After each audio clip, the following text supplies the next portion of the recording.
Hello दोस्तों, मेरे YouTube channel पर आपका स्वागत है। तो चलिए कहानी शुरू करते हैं। कहानी अच्छी लगे तो प्लीज चैनल को शेयर करिएगा।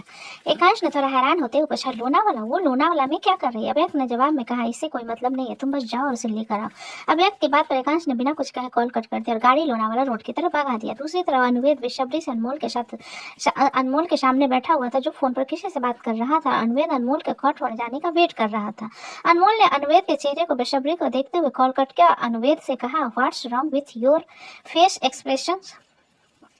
अनुवेद ने जवाब में कहा, डैड, साध्वी इज मिसिंग। अनमोल ने आंखें रोल करते हुए कहा, उन लोगों की सर्कस में इन्वॉल्व मत हो, अपने काम पर फोकस करो। अनुवेद ने नाराजगी के साथ कहा, डैड, यू नो ना, Sadhvi is my best friend, तो आप उसे ढूंढ क्यों नहीं रहे हो?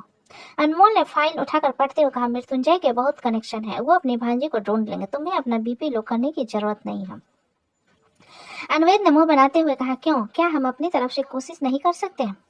अनमोल ने घूरकर अनुवेद की तरफ देखा, जिसकी घूरती नजर पर अनुवेद ने उठते हुए कहा, आप अभी भी वैसे ही अड़ियल हो। ये कहते हुए अनुवेद स्टडी रूम से बाहर चला गया, जिसे जाते हुए कुछ पल देखने के बाद अनमोल ने अपना फोन निकाला और सीधा सुधांशु को कॉल मिला दिया। कुछ रिंग के बाद दूसरी तरफ से सुधांशु ने कॉल अटेंड करते हुए कहा, हेलो प्रोफेसर। अनमोल ने सीधा सवाल किया, साध्वी के बारे में कुछ पता चला? सुधांशु ने जवाब में कहा, फिलहाल कुछ पता नहीं चला है। अनमोल ने पूछा, पुलिस कंप्लेन किया? सुधांशु ने कहा, हाँ, वो लोग भी अपने काम में लग चुके हैं। अनमोल ने सिर हिलाते हुए कहा, ओके, मैं अपने सोर्सेस से पता लगाता हूँ। सुधांशु ने थैंक यू कहते हुए कॉल कट कर दिया। अनमोल ने खुद से कहा, I don't know why, but मुझे अब लगता है कि ये सब नैतिक चावला कर रहा है। ये कहते हुए अनमोल ने कुछ सोचा और अपना फोन निकाल किसी को कॉल मिला दिया।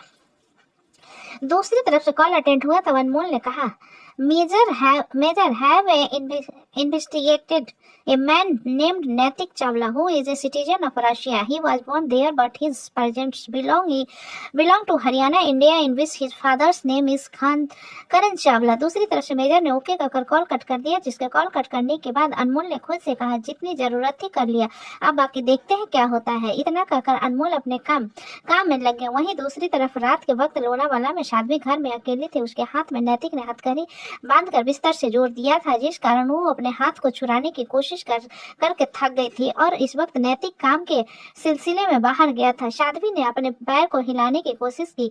जब उससे महसूस किया कि उसके पैर हिल रहे थे, जिसे महसूस करते हुए साध्वी ने बिस्तर से उतरने की कोशिश की, लेकिन हाथ में हथकड़ी बंधे होने के कारण वो नहीं उतर सकी, जिसे देखते हुए साध्वी को रोने का मन करने लगा और वो किसी के आ जाने की प्रार्थना करने लगी। तभी उसके कानों में एक तेज रगड़ के साथ गाड़ी रुकने की आवाज आई, जिसे सुन साध्वी ने दिल की धड़कनें बढ़ गई। उसे अपने डर को कंट्रोल करने की कोशिश करते हुए कहा, नहीं, वो फिर से आ गया, मुझे यहाँ से जाना है, प्लीज समबडी हेल्प मी।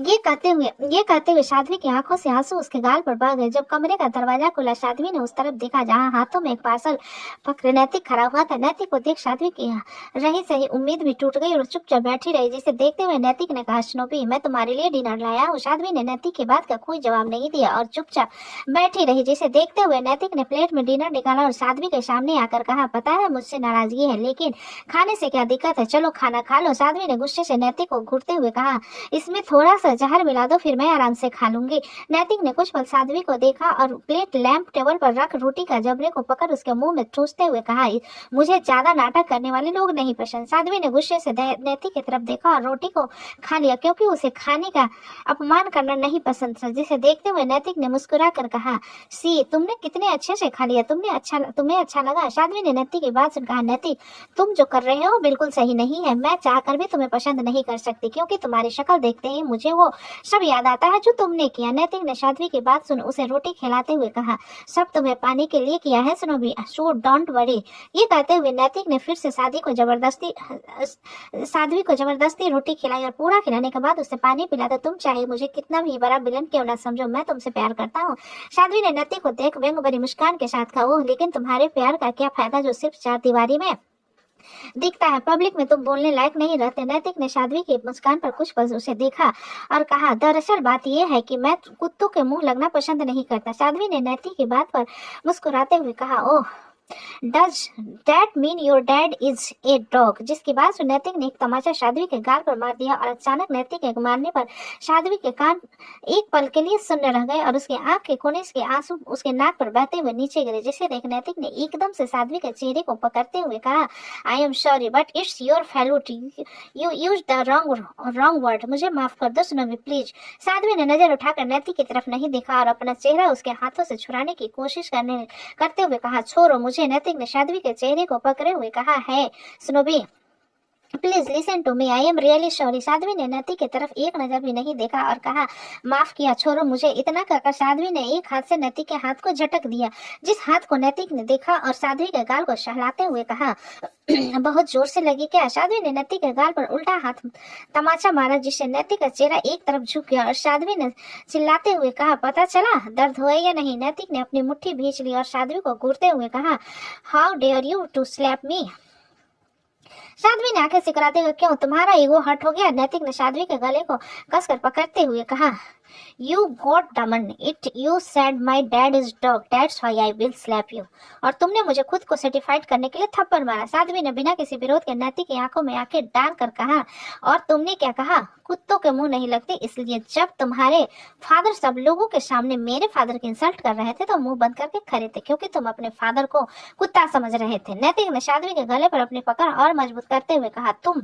साध्वी ने नैतिक की आंखों में आंखें डालकर कहा, मार डालो मुझे, लेकिन मैं तुमसे शादी नहीं करूंगी। नैतिक ने साध्वी के गले को दबाना शुरू कर दिया, जिसे महसूस करते हुए साध्वी ने अपनी आंखें कसकर बंद कर ली और धीरे धीरे उसकी सांस धीमी होने लगी और उसके माथे की नसें दिखने लगी, जिसे देखते हुए नैतिक ने उसे एकदम से छोड़ दिया और साध्वी जोर जोर से सांस भरने लगी। उसका सिर घूम रहा था क्योंकि उसे सांस की कमी हो गई थी, जिसे देखते हुए नैतिक ने बिस्तर से उठकर कहा, बस बहुत हो गया, तुम मेरी हो और इस बात को मुझे साबित करने की जरूरत नहीं है। ये कहते हुए नैतिक अपने शर्ट के बटन खोलने लगा, जिसे देख साध्वी के चेहरे पर डर ने अपनी जगह बना ली और वो अपना सिर नहीं में हिलाते हुए बोली, नहीं नहीं नैतिक, तुम जिसकी बात को इग्नोर करते हुए नैतिक ने कहा, मैं वो सब करूंगा जो मुझे करना है और तुम मुझे नहीं रोक सकती। ये कहते हुए नैतिक ने अपने घुटने को बिस्तर पर रखा और साध्वी के ऊपर झुकने लगा। साध्वी ने एक हाथ से नैतिक को दूर धकेलने की कोशिश की, लेकिन नैतिक ने उसके हाथ को पकड़ लिया और बिस्तर पर दबाते हुए कहा, डोंट इंसिस्ट, क्योंकि इसका कोई फायदा नहीं है। साध्वी ने नैतिक को दूर करने की कोशिश की, लेकिन नैतिक उसकी कोशिश के मुकाबले काफी ताकतवर था, जिस कारण साध्वी उसके सामने बेहद कमजोर थी। नैतिक ने हल्का सा अपना दबाव साध्वी के ऊपर बनाते हुए उसके गले पर चूम लिया, जिससे साध्वी डर के कारण कांपने लगी। जिससे कांप रहे शरीर को देखते हुए नैतिक ने कहा, मेरे पास एक आइडिया है, सोचो अगर तुम मेरे बच्चे की माँ बन जाती हो तो तुम्हारे घर वाले चाहकर भी हम दोनों के रिश्ते के लिए ना नहीं कह पाएंगे। साध्वी ने नैतिक को दूर धकेलने की कोशिश करते हुए कहा, तुम जंगली शुगर, दूर रहो मुझे नफरत है तुमसे, तुम जैसे सोच वालों से। नैतिक ने साध्वी को अपनी पकड़ थोड़ी मजबूत करते हुए कहा, मुझे बेवजह विलन बनाया जा रहा है और इन सब की जिम्मेदारी सिर्फ और सिर्फ तुम हो। कितना अच्छा होता अगर तुमने उसे दिन मुझसे शादी करने से इनकार किया होता। आज हम दोनों की शादी हो चुकी होती और हम दोनों एक हैप्पी लाइफ एंजॉय कर रहे होते, लेकिन तुमने सब कुछ गुड़गोबर कर दिया, इसलिए मैं सब कुछ ठीक करना चाहता हूँ। ये कहते हुए नैतिक साध्वी के गर्दन पर चूमने लगा और किस करते हुए बाइट भी कर रहा था, जिसे खुद से दूर करने के लिए साध्वी चिल्लाने लगी। तब नैतिक ने उसके मुंह पर हाथ रखते हुए कहा, ज्यादा शोर मत करो, मैंने अभी उतना भी कुछ नहीं किया है। ये कहते हुए नैतिक साध्वी के शर्ट के बटन को खोल, जिसे देख साध्वी ने चिल्लाकर कहा, मैं तुमसे कभी शादी नहीं करूंगी नैतिक, तुम चाहे जो कर लो। ये कहते हुए साध्वी रोने लगी, जिसे देखते हुए नैतिक ने कहा, एक बात बताओ, तुम्हें उस जापानीज में क्या अच्छा लगा? साध्वी ने नैतिक को गुस्से को देखा और दूर करने की कोशिश करने लगी। इन्हीं सब में साध्वी का कपड़ा फटकर उसके कंधे से नीचे गिर गया। साध्वी का चेहरा शर्म, डर और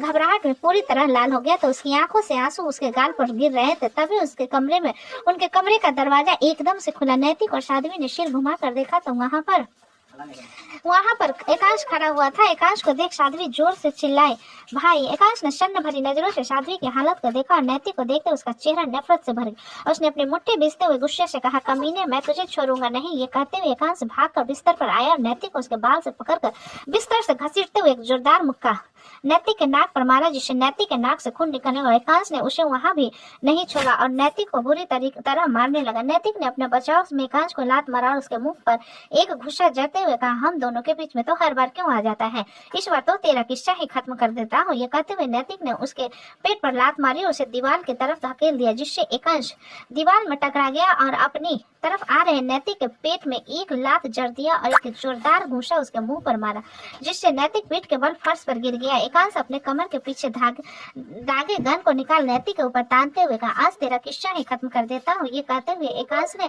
नैतिक को शूट किया, जिससे नैतिक तुरंत साइड हो गया और गोली उसे नहीं लगी, लेकिन उसके चेहरे पर घबराहट आ गई। तभी वहां पर नैतिक के गार्ड्स आ गए और उन लोगों ने एकांश को पकड़ लिया, जिसे देख नैतिक ने गुस्से से एक गार्ड के मुंह पर मुक्का जड़ते हुए कहा, जब ये अंदर आया था वहां अपनी कब्र खोदने गए थे तुम? जिस पर उसे गार्ड ने कुछ नहीं कहा। नैतिक ने अपने गाल को सहलाते हुए एकांश के सामने आकर एक मुक्का एकांश के गाल पर जड़ दिया और कहा, यू ब्लडी यूजलेस ट्रस्ट, हर वक्त खुद को बहुत बड़ा तिस्मार खान समझता है क्या? एकांश ने अपने जबड़े को मजबूती से पीछे नैतिक को देखते हुए कहा, मैं तेरी रग रग से वाकिफ हूँ, मुझे ये भी पता है कि तू एक नंबर का नमक हराम है। आखिर मेरे बाप को भी तो पता चलना चाहिए, आखिर तेरे बाप को भी तो पता चलना चाहिए ना कि उसने कैसी औलाद पैदा किया। नैतिक ने एकांश की बात पर आंखें, तुझे क्या लगता है मैं कैसी औलाद हूँ? एकांश ने जवाब में कहा, बेहुदा बेहाया, जिसकी बात पर नैतिक ने एक मुक्का फिर से एकांश के मुंह पर मारा और साध्वी की तरफ इशारा करते हुए कहा, ये मेरी है और इसके लिए मैं तेरे जान ले लूंगा, क्योंकि तू इकलौता मेरे रास्ते का रोड़ा। ये कहते हुए नैतिक ने एकांश के हाथ से गन छीन लिया और एकांश के माथे पर तान दिया, जिसे देख साध्वी पीछे से चिल्लाई, नैतिक तुम ऐसा नहीं कर सकते हैं, वो मेरा भाई है। नैतिक ने सिर घुमाकर साध्वी को देखते हुए कहा, दिस इज अनफेयर सुनवी, जब वो मुझे मार रहा था तब तुमने एक बार भी उसे नहीं, और अब बाजी पलट गई है तब तुम्हें याद आ रहा है कि वो तुम्हारा भाई है। साध्वी ने डर और घबराहट में नैतिक से कहा, तुम गलत हो। नैतिक ने गुस्से से साध्वी को घूरा और एकांश को एक नजर देखने के बाद उसकी तरफ आते हुए, तुम बहुत बड़ी चीटर हो। ये कहते हुए नैतिक ने साध्वी के जबड़े को पकड़, जिसे देख एकांश गुस्से से चिल्लाया, नैतिक मैं तेरी जान ले लूंगा। नैतिक ने चिढ़ने वाली मुस्कान के साथ एकांश को देखा और कहा, तेरे चेहरे पर ये एक्सप्रेशंस देखने के लिए मैं तरफ रहा था और फाइनली मैं देख लिया। तो दोस्तों कहानी कैसी लगे मुझे कमेंट में लिखें, अच्छी लगे तो प्लीज चैनल को लाइक करें, सब्सक्राइब करें, ज्यादा से ज्यादा शेयर करें। कहानी को पूरा सुनने के लिए धन्यवाद।